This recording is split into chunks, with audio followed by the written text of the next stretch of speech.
बिस्मिल्लाहिर्रहमानिर्रहीम। अस्सलामुअलैकुम। बाहिर अरब में मुतवक्का तौर पर बनने वाले समुद्री तूफ़ान के बारे में आपको इस वीडियो में अपडेट करेंगे।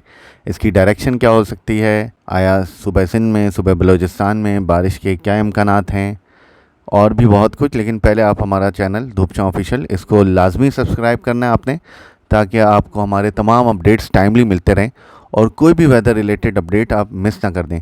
तो मेक श्योर इस चैनल को लाजमी सब्सक्राइब कर लें। पिछले 12 से 24 घंटे में हमने नोट किया है कि बहर अरब के साथ जो इलाके हैं, मशरक़ी साहिली इलाके, वहाँ पर काफ़ी गहरे बादल बन रहे हैं और कई इलाकों में मूसलाधार बारिश भी हो रही है। और जब मैं ये वीडियो बना रहा हूँ तब भी इन इलाकों में बारिश जारी है। साथ साथ बहर अरब के ऊपर भी बड़े गहरे बादल इस वक्त मौजूद हैं और इन बादलों का सबब बन रहा है एक सर्कुलेशन, जिसका एक हिस्सा इस वक्त खलीज बंगाल में मौजूद है, जबकि इसका दूसरा हिस्सा बहर अरब के जनूबी इलाकों में मशरक़ी साहिलों के साथ साथ मौजूद है। अगले 2 से 3 रोज़ में इस सर्कुलेशन के ऑर्गेनाइज़ होने के चांसेस हैं और ये एक कंप्लीट लो प्रेशर में तब्दील हो सकता है अगले 2-3 रोज़ में, यानी अराउंड 23-24 तक ये लो प्रेशर में, और उसके बाद ये एक वेल मार्क लो, फिर डिप्रेशन, और देन फाइनली ये ओपन सी में साइक्लोन में कन्वर्ट हो सकता है। इस बारे में आपको पहले भी अपडेट दी थी कि इस साइक्लोन का बनने का जो इम्कान है वो ओपन सी, खुले समुंदर में ज़्यादा है। अगर उसी अपडेट को आप देखें तो इस अपडेट में भी यही है कि ये खुले समुंदर में इस साइक्लोन के बनने के इम्कानात बहुत ज़्यादा हैं। वंस ये फॉर्म होता है साइक्लोन, तो उसके बाद इसका रुख क्या हो सकता है। देखें, अभी सब चीज़ें प्री मैच्योर हैं। कोई भी साइक्लोन जब तक फॉर्म ना हो उसका ट्रैक फोरकास्ट करना बहुत मुश्किल काम है और उसमें चेंजेस पॉसिबल हैं। लेकिन जो अभी तक का ट्रैक नज़र आ रहा है उस हवाले से मैं आपको बता दूं कि इनिशियली ये शुमाल मगरिब की जानिब इसकी मूवमेंट का इम्कान है इस हवा के कम दबाव का, और उसके बाद ये साइक्लोन में जब तब्दील हो जाएगा तो ये उसके बाद 24 से 48 घंटे खुले समुंदर में ये रह सकता है।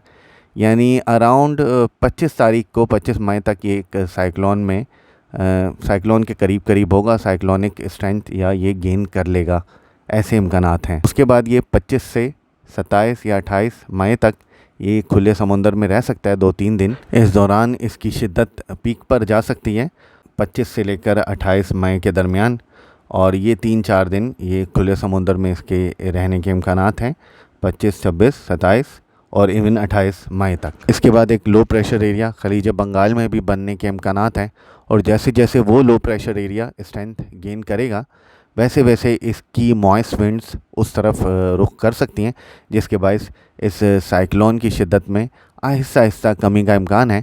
और इनफैक्ट साथ में आपको ये भी बता दूं कि एक वेस्टर्न डिस्टर्बेंस भी हमारे मुल्क में 26 मई से दाखिल होने का इम्कानात हैं। तो उस हवाले से भी इस साइक्लोन की मूवमेंट, उस वेस्टर्न डिस्टर्बेंस की वजह से इसका इम्पेक्ट आएगा साइक्लोन की मूवमेंट पर।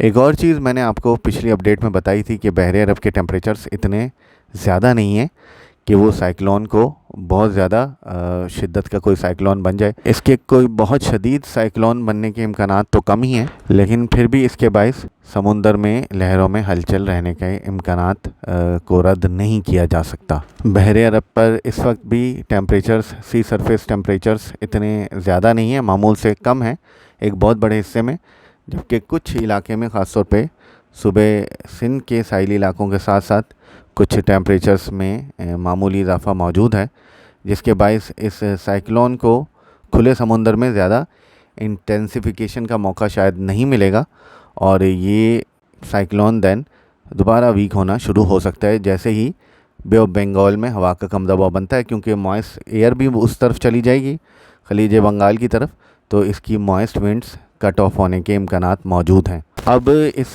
साइक्लोन की मूवमेंट के हवाले से बता दूं, डिफरेंट मॉडल डिफरेंट ट्रैक पेश कर रहे हैं, लेकिन इस वक्त जो मुझे लग रहा है कि वंस ये साइक्लोन खुले समुंदर में बन सकता है, ये कराची शहर के जनूब में या जनूब मगरिब में देन उस वक्त मौजूद हो सकता है जब ये साइक्लोनिक स्ट्रेंथ गेन करेगा।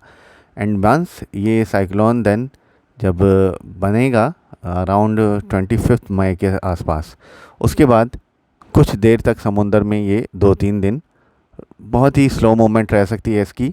और इसके बाद जैसे ही 27 मई से एक वेस्टर्न डिस्टर्बेंस सिलसिला 26 या 27 मई से एक वेस्टर्न डिस्टर्बेंस सिलसिला मुल्क में दाखिल होगा, उसके साथ साथ ही इस साइक्लोन की मूवमेंट तेज़ी से ईस्ट की जानिब हो सकती है, नॉर्थ ईस्ट या ईस्ट की जानिब हो सकती है।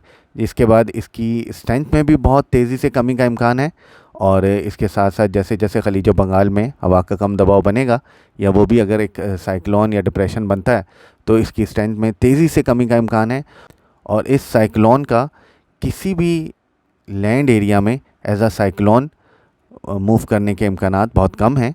और ये फाइनली इसकी जो ट्रैक नज़र आ रहा है वो रियासत गुजरात की तरफ ही नज़र आ रहा है। और रियासत गुजरात के जनूबी इलाकों में शायद ये ट्रैक इसका जा सकता है, लेकिन उस वक्त तक इसकी शिद्दत बिल्कुल कम हो जाएगी शायद, और ये साइक्लोनिक स्ट्रेंथ लूज़ कर सकता है, और ये एज़ हवा का कम दबाव रियासत गुजरात तक पहुंच सकता है। सुबह सिंध में बारिशों के हवाले से क्या इम्कानात हो सकते हैं? सुबह सिंध में डायरेक्ट रेनफॉल का इम्कान तो कम ही है इस साइक्लोनिक सिस्टम से, लेकिन क्योंकि एक मगरबी सिलसिला भी हमारे मुल्क में दाखिल हो रहा है, 26 मई से इम्कानात हैं, तो जिसके इंटरेक्शन के बायस सुबह सिंध के ज़ेरी इलाकों में, सुबह सिंध के कुछ मगरबी इलाकों में गरज चमक के सिलसिले बन सकते हैं।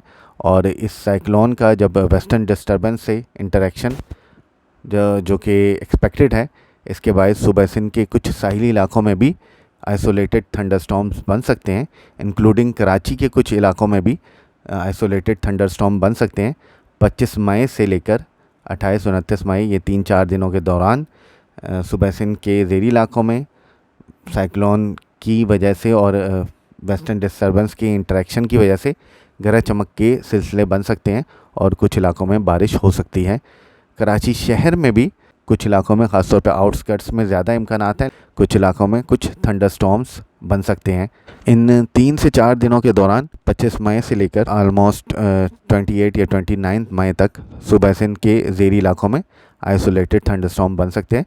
सुबह बलोचिस्तान में भी वेस्टर्न डिस्टर्बेंस सिलसिले के बायस आइसोलेटेड थंडरस्टॉर्म्स बन सकते हैं और कुछ इलाकों में बारिशें मुतवक्को हैं। एक और अपडेट जो देना था कि इस साइक्लोन की वजह से समुद्री हवाएं कुछ हद तक कट ऑफ हो सकती हैं, जिसके बायस सुबह सिंध के इलाकों में गर्मी की शिद्दत बढ़ सकती है। और कराची शहर तो मोस्टली इस गर्मी से शायद इतना ज़्यादा मुतासिर ना हो, लेकिन फिर भी कराची में भी टेम्परेचर्स बढ़ सकते हैं। कराची के कुछ इलाकों में टेम्परेचर्स 39, 40 एंड इवन 40 को भी कहीं कहीं क्रॉस कर सकते हैं इन दिनों के दरमियान, जब तक साइक्लोन अपनी पीक पर होगा, ख़ास तौर पे 24 मई से लेकर अराउंड 28-29 मई तक। इसके बाद मौसम आहिस्ता आहिस्ता मामूल पे आने के इम्कानात मौजूद हैं। अपने इस अपडेट को यहीं पर ख़त्म करते हैं। मज़ीद मौसम से रिलेटेड अपडेट्स के लिए आप धूप छाँव के साथ रहें।